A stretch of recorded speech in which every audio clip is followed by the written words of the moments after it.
I completely forgot to do a thing in the previous episode. Let's fix that.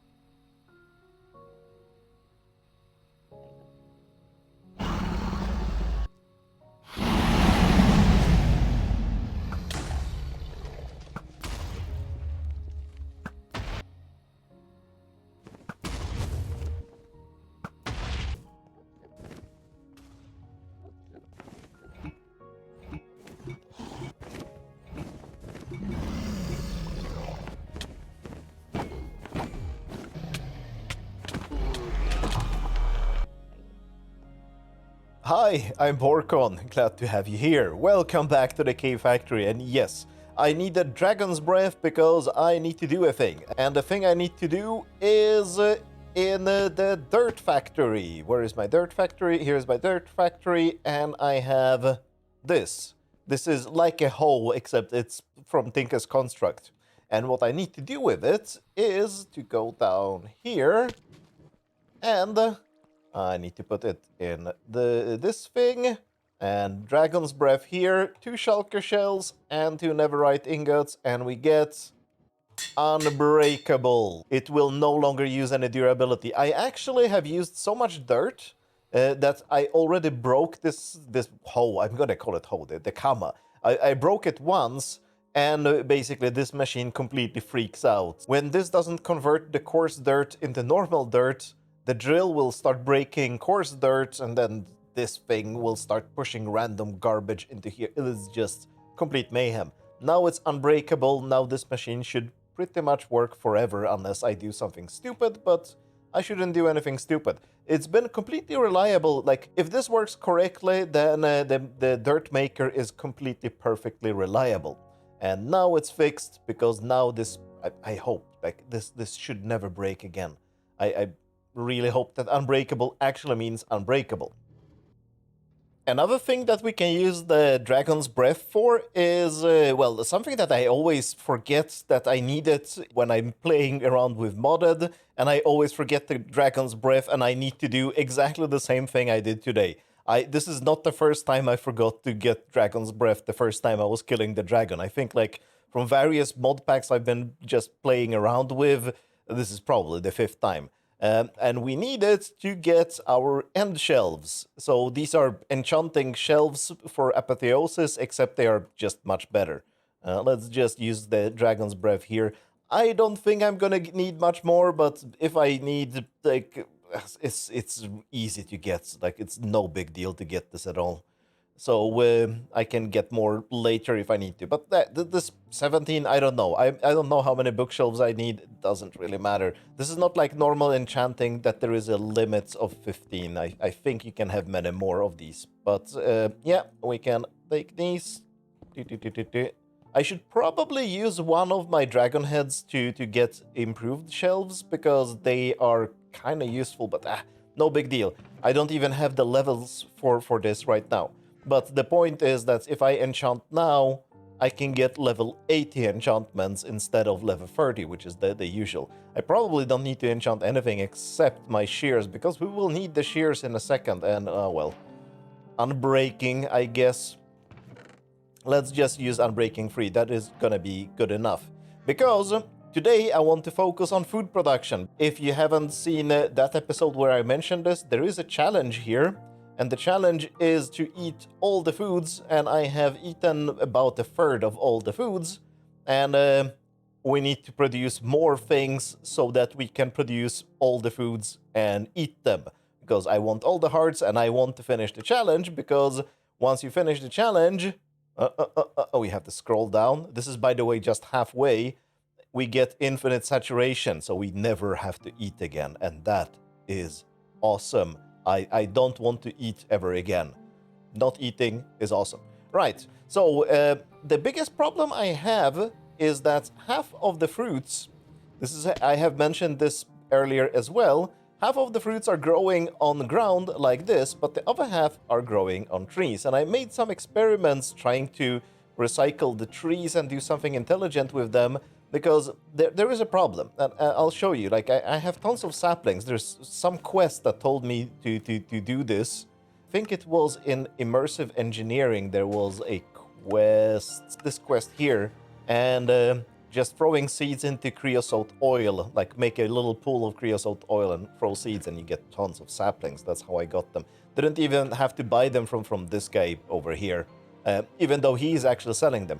But the problem with these saplings, let's just take one of them. Avocado is nice. So if we look up avocado sapling here, avocado sapling, the only way to get an avocado sapling, it doesn't drop from the tree, because all these trees, all these saplings here either grow as spruce or oak or jungle, I think I've also seen, maybe birch. I don't think I've seen birch, but they grow like one of the normal trees and they have fruits underneath.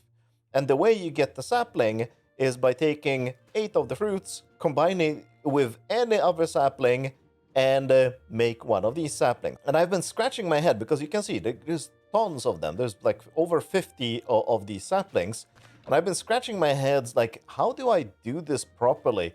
I was thinking about having 50 mixers, because if you look here, you can actually do this with a mixer. So just throwing it in there. And it's kind of hard to do things on demand with a mixer. So you would have to basically have one dedicated mixer for every sapling. That would be a complete insanity, but I was ready to do that when I discovered something. Let me show you. Place 1 dirt here. I'm gonna take my sapling. I'm gonna twerk it. So we have the fruits here. I can twerk the fruits to make them grow bigger, but that isn't actually necessary. I can just take shears, and I get something that looks like this. This is an avocado fruit, and I can place it on some other leaves. Well, I placed it on the same thing, but the point is, these are oak leaves. I can take birch leaves. I haven't actually tried this, so this is me experimenting to see if this will work. I can take my birch leaves, because I have the most birch leaves. Yeah, and I can place it here, and I think it's growing, because I can twerk it. Yeah, it's growable on birch leaves. So we can just plant all of these trees that I have there, get the fruit, and set up a farm like this. And that should be easy. The question is, do harvesters harvest these? Well, that's the next thing we should try. By the way, here I'm trying to make a vine farm here, and it's not going particularly well. The harvesters don't harvest vines, so I'm not sure exactly how I should attack it. It's a future problem. But yeah, let's see if a harvester will break this. Right, just something like this. A harvester here. We actually have a barrel just to make sure to pick it up.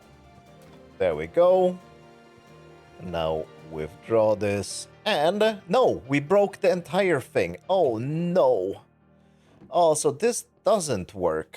Ah, that's unfortunate. What happens if it's on the bottom here?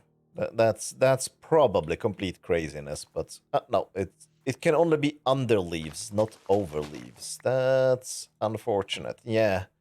So harvesters don't work. So how do I harvest this? Deployers in that case? Because this is right-clickable. If I grow this, okay, let's not grow it that high then, since that is not necessary. If I put it here. First, I twerk it so it's just fully grown. There we go, it's fully grown. So I can right-click it and I get it in my hand. Okay, so let's see if deployers will work, because, well, that didn't work. But that shouldn't stop me. All right, put the deployer right here, a crank, and wait, this is... Oh, I don't know. I think it right-clicks by default. Yes, I got an avocado. Perfect. So deployers work. Unfortunately, harvesters don't work. I would like to have the harvester working. But okay, well, we can do it with deployers. This is gonna look absolutely silly, because it's gonna be a giant machine with, I think, 50-something hands poking at things. And that sounds just hilarious in my head. Let's see what we can make. I need to test an idea, though. Apparently, like, deployers are able to poke through blocks. So that could be interesting. This could be a solution. If I have deployers above the leaves, then it would make the geometry of the machine so much simpler. And let's get the hand crank, and yes, that works. Oh, that solves so many problems. Because I was actually, you know what problem it solves?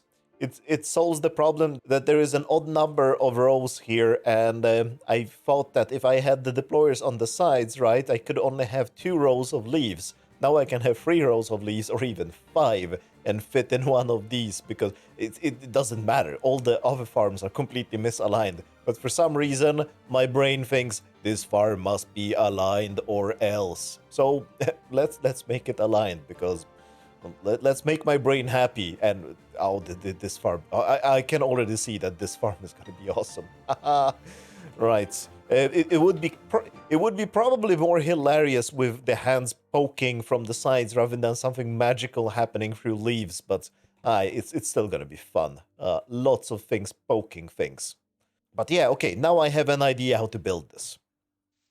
Oh, I was quite optimistic about being able to power this with one magma block fan. Because each of these takes 16 SU. I have 50 of them, so that's what, 800? Something like that? Yeah, that sounds about right. And this gives 64. So yeah, this is a worthless solution. I will probably just hook it up to my big power supply that supplies everything else. Yeah, that's the simplest thing to do, and why not? Yeah, I kind of didn't want these farms to be powered from the central source, because, I don't know, it's nice to have things a little bit independent from each other, but in this case, we can make an exception. Boink, boink, boink. We are going up here. Oh, this could be an awkward place. Nah, it's not an awkward place. Everything works fine. Oh, and of course it's not gonna work like this. Oh, what was I thinking? This is spinning so much faster than a fan, so now each of these is taking, yeah, 1000. So I need 50,000 power and not 800. Okay. This is perfect for a speed controller, so that's an easy solution as well. There we go, one of these, and let's get a big cog. And connected there. There we go. Now everything is working, and we have the pokey pokers poking things. Awesome. Now I just need all the seeds, and I will need to build this in. My reasoning here was that I wanted this whole thing to be completely encased, because as my experience is from the maple, when the deployers are poking things, at least on the maple, they just fly in all kinds of directions. So if I encase this completely, there is a good chance that everything will end up in the water stream here. And, well, the ones here, like, the water stream is not long enough, so the ones here will have to end up in these hoppers directly. I didn't want to cover everything with hoppers, obviously. I just wanted the hoppers here. And hopefully this is gonna work, and this gap is not gonna bite me, because it could, but it is a solvable problem if that is a problem. Now, one last question remains. Do the deployers destroy the fruits before they have grown? And I don't think they do. Oh, this is looking good. So let's just twerk them a little bit. Twerk it, twerk it, twerk it, twerk it, twerk it, twerk it, twerk it. I'm gonna also see if the fruits fly, like, far away. I think the ones... Yeah, that worked just perfectly. But, like, I saw that the fruit flew in that direction, so maybe there are some issues here. Maybe these hoppers are incorrect. Like, I can put this thing in front here. Actually, okay, let's just do it. This is already worrying me, and there is no good reason for these hoppers to be like that, so... I can put the drawer controller here, because of course everything is gonna get collected into drawers, and we just set up the hoppers like this. And I can sleep easier at night knowing that this is slightly better setup. Give me my last hopper there. Thank you. Good. Now it should be safer, hopefully. Yeah, this should work. Let's now get all the fruits, because we need a bajillion of them.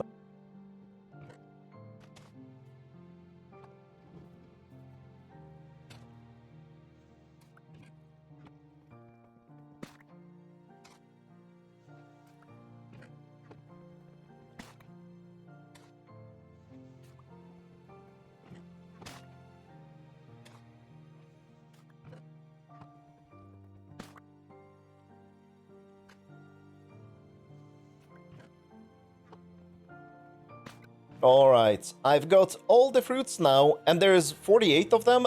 Actually, like, technically it should be 49, because I should take the maple I have over there and also put it in here, because it turns out the maple is not the only one that is special. We also have this paper bark fruit log, which is weird, and the cinnamon. And I have some extras of them. I can show you the paper bark. The paper bark is actually interesting.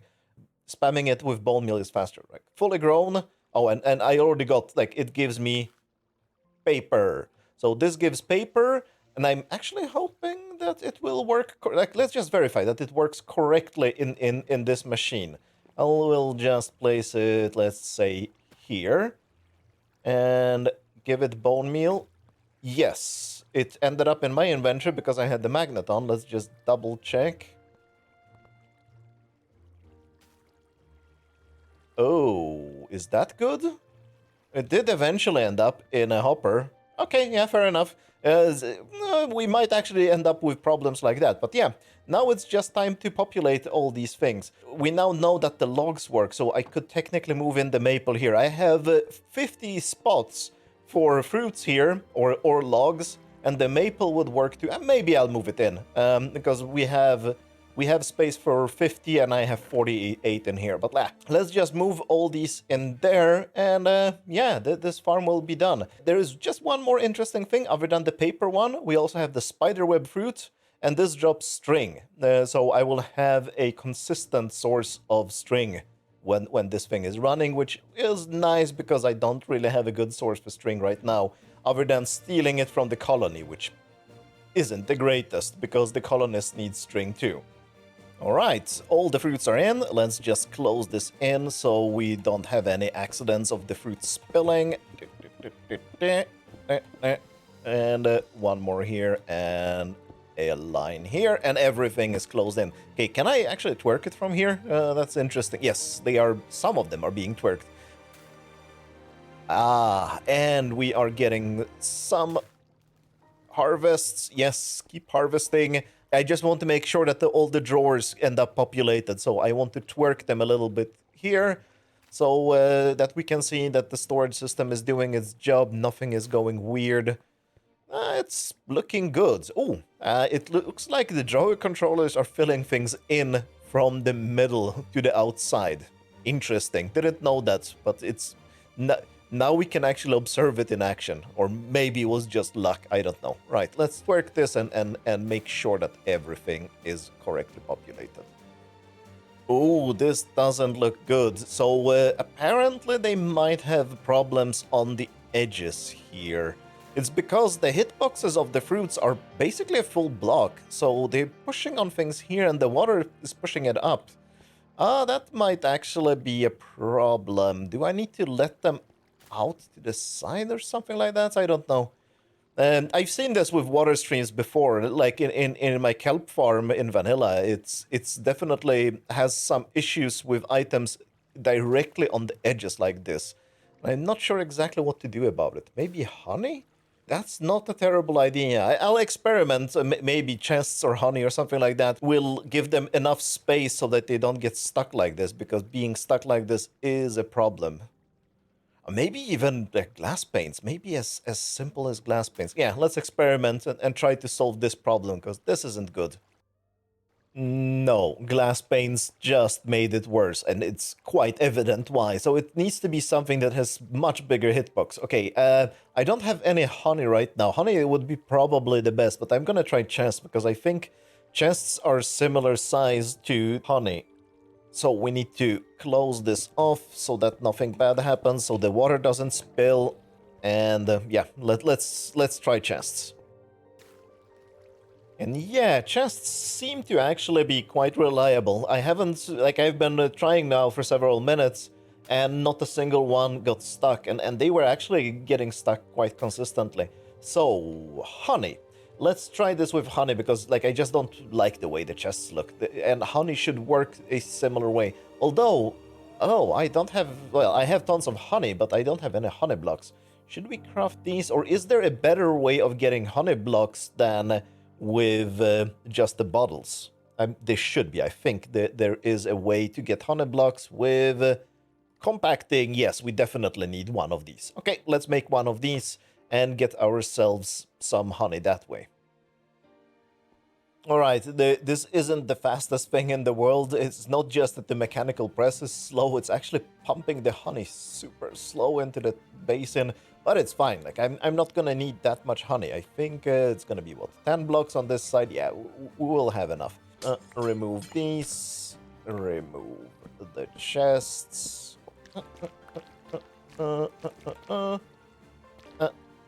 And let's see if that actually does what I think it does. Oh, nah, okay, haha. That was actually lucky. We saw exactly what the problem could have been, but I think the honey is solving it as good as the chests were. Hopefully. I don't know if the honey size is exactly the same as the chest, or if it's 1 pixel wider or something like that, but no, it seems to do the job. Okay, I think honey is the solution then. I think honey will look better as well. Well, the chests are definitely not looking good, so anything would look better than the chests. Yeah, it's looking okay. I kind of would like to see what's going on inside the farm, but this is the trade-off we have to make to make it work, so functionality before looks, unfortunately. I know some other people like looks before functionality, but I want my farms to be reliable and work well and not spill things, and then they might try to attempt to look decent. And I discovered another thing. This thing needs to be spawn-proof. I just had a creeper spawn on top of this thing. So, yeah. Overkill light, but... yeah, no, it works. And do I do something on the top here? Yes. I think I actually like the warped stairs here. So let's get some warped stairs and maybe surround it with warped stairs. Something like this. Could work. Yes, it definitely works. Good. Yeah, I quite like this. This turned out pretty good. Oh, I'm missing some glass here. It's pretty much self-contained. I should get the power in from the middle just for symmetry, but on the other hand, these 2 blocks in there, they make it not really symmetrical inside anyway. No, it's looking good, and it's working. I think it's working fine.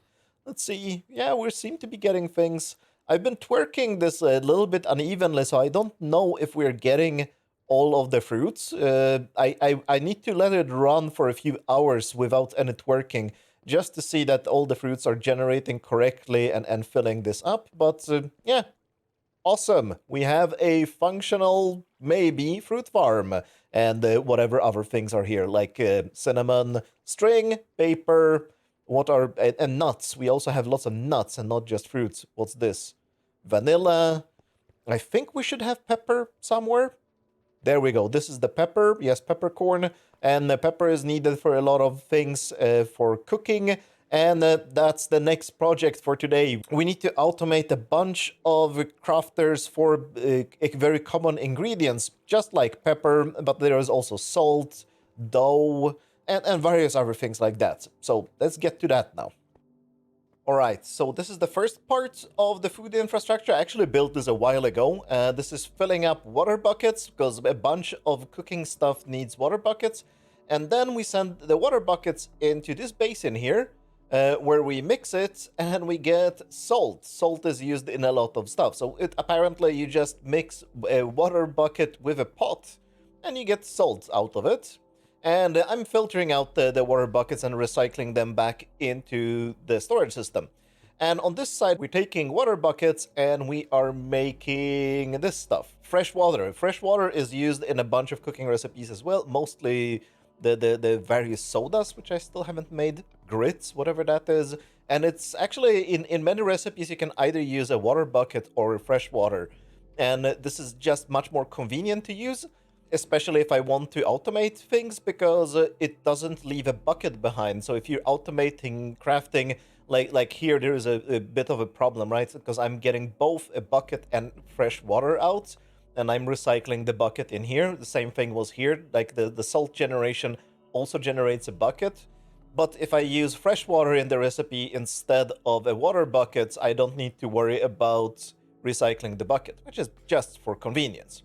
So this is step 1. Let's do more of these. Basically, what do I need now? I don't even remember, but dough. I definitely need to grind the pepper, and there was some other like cinnamon and other spices that need to be ground down. So let's just do as many of these as we can. Alright, and here is the next batch of machines making food ingredients. So initially I was actually thinking that I would need to like smoke a lot of things with campfires, like the fans blowing over campfires, but the only thing I actually found that I need to do that with is dried kelp, and dried kelp isn't even used in a lot of recipes. Normal kelp is, but dried kelp isn't, so I guess, well, it's nice that we have the dried kelp for belts or stuff like that, but I've been using so little belts, and that's probably because it's so much convenient to hook up everything to the storage system. It's like, the item distribution in the create mod is a good idea, except that it really doesn't scale, because you probably need to design your entire factory, like from the beginning to the end, with item distribution in mind and how you will be sending the items back and forth before you can start building it. And I build very much incrementally. I just add one thing, then add another thing, right? And then it's kind of super hard to plan ahead. And then these kinds of like item pipes and a central storage system just make it actually, like, I would say not just easier, it make it possible. Because otherwise I would have to tear down and rebuild every part of my factory every day. And that's not fun. Like, when something is built, it should stay built. Anyway, so lots of crafters here. All of them are actually using mixers. Even bread. We'll get to the bread soon. So here we are making flour. It's used in a lot of things. Cookies, stuff like that, bread. Vinegar, used in a bunch of things. Among other things, salads and stuff like that. Mustard, actually I don't need that many. I just set the storage crate a little bit too high. It doesn't matter. Nice to have some mustard. Ketchup, I started setting the crates now to only 2 stacks, because I don't think I need that much of most of these. This one I might actually need a lot of. It's stock. It's used in various soups and stuff like that. It's used a lot. And for all of these, and actually like all of them, if we look in here, I have a grinder and then the ingredients. And this one has a pot and ingredients. And these are just Pam's Harvest Craft food recipes. This one has a juicer, the ingredients, which is mustard seeds, right? And the mustard is building up in here because the storage is full, right? So this is exactly the same thing happening everywhere. The stock I'm actually making out of bones, because I hope I will have a steady supply of bones relatively soon. This is the thing that works the best for me, I think.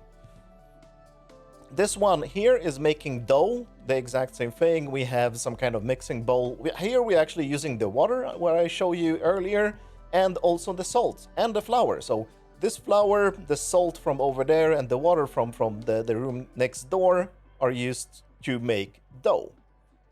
And here we have the soy roe. This thing is soy milk. It can substitute for milk in pretty much all recipes, like all Palm's Harvest Craft recipes. There are still other food mods that we need to handle. Today I'm mostly just doing the Palm's Harvest Craft recipes here. So soy milk, it's just more convenient. Even though I can get cows, I don't really have it automated, so I just went for this kind of thing. And the same thing goes here. This is silken tofu, and I think it substitutes for butter in most recipes, because you can make butter from milk and you can make butter from soy as well. And it's just a saucepan and soybeans. And this thing here is firm tofu, and I don't know if it substitutes for something. Actually, let's just look at it. Oh, it already filled up. The chute was containing a lot of that. So if we look at that, I don't think it substitutes for anything. Like, how do we make this? No, firm tofu is just firm tofu. But the interesting thing with it is that with it, we can make a fake bacon, we can make a fake mutton, fake chicken, and a fake rabbit, fake steak, and fake something else. I think there was a fake fish. Maybe there isn't a fake fish. So the next room, because we are pretty much full here, I don't know if I maybe just should move this to this wall because there weren't that many of them. But for now, we're staying like this. And we go to the next room where all the other crafters are, and there aren't. And here we're making bread. And this is just bakeware and dough. And here we're grinding pepper. Unfortunately, we don't have much of it because I don't know if it's... I did not plant it, or it's not growing. Or maybe we just got 20. Maybe. I have no idea. This has been super slow. I mean, absurdly slow. I am not sure if I've done something wrong. I have to... Like, I've been at it for several hours, and I... Like, maybe got 5 of each in those hours. Like, this is stupidly slow. So I don't know what I'm gonna do about the pepper.